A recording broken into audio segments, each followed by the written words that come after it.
अक्षय तृतीयेच्या मुहूर्तावर संपूर्ण महाराष्ट्राचं लक्ष लागून असलेल्या भेंडवडच्या भविष्यवाणीचा उलगडा सोमवार दिनांक 20 एप्रिल 2026 रोजी पहाटे करण्यात आला.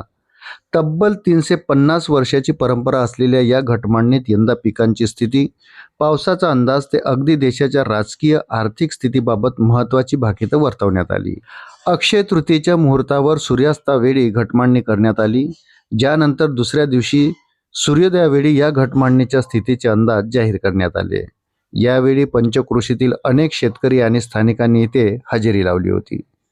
भेंडवडीची घटमांडणी ही शेतकऱ्यांसाठी महत्त्वाची असून या भागातील शेतकरी घटमांडणीच्या अंदाजानुसार शेतीचं नियोजन मागील कैक वर्षापासून करतात असं म्हटलं जातं. घटमांडणीनुसार यंदा पावसाचे चित्र संमिश्र राहण्याचा अंदाज आहे. पहिल्या महिन्यात पावसाचं प्रमाण कमी राहील, ज्यामुळे पेरण्या मागेपुढे होण्याची शक्यता आहे. दुसऱ्या महिन्यात पावसाचा जोर साधारण असेल, तर तिसरा व चौथा महिना दमदार पावसाचा असेल.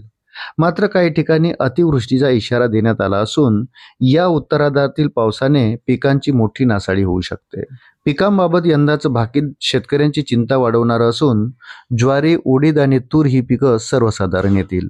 मात्र त्यांच्यावर रोगराईचा मोठा प्रादुर्भाव होण्याची शक्यता वर्तवण्यात आली आहे. तांदूळ, जवस आणि तीळ ही पिकं मात्र समाधानकारक येतील. एकूणच निसर्गाच्या लहरीपणामुळे यंदा पिकांच्या हानीचे संकेत भविष्यवाणीतून वर्तवण्यात आले. देशाच्या संरक्षणाचं प्रतीक मानल्या जाणाऱ्या करडीचे दाणे घटाबाहेर पसरलेले आढळले. याचा अर्थ आगामी काळात देशाचे संरक्षण खाते अडचणीत राहण्याची शक्यता आहे. तसेच मांडणीतील करंजी फुटलेली आढळल्याने देशाच्या आर्थिक स्थितीवर ताण येण्याचे आणि अर्थव्यवस्था काहीशी ढासळण्याचे संकेत देण्यात आले. यावर्षीच्या घटमांडणीत सर्वात धक्कादायक बाब म्हणजे घटावर ठेवलेली पुरी गायब झाली आहे. इथं पुरी ही पृथ्वीचं प्रतीक असून पुरी गायब होणे हे भविष्यात येणाऱ्या मोठ्या नैसर्गिक आपत्तीचे संकेत आहे, असे भाकीत तज्ज्ञांनी वर्तवले. राहिला मुद्दा राजकीय स्थितीचा, तर इथं राजा कायम असाच निष्कर्ष निघाला.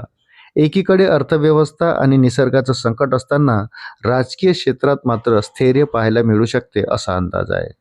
मांडणीतील पानविडा जसाच्या तसा कायम असल्याने देशाची सत्ता किंवा राजा स्थिर राहील असे संकेत मिळाले. अशाच नवनवीन अपडेट्ससाठी व्हिडिओला लाईक आणि चॅनलला सबस्क्राईब जरूर करा. धन्यवाद.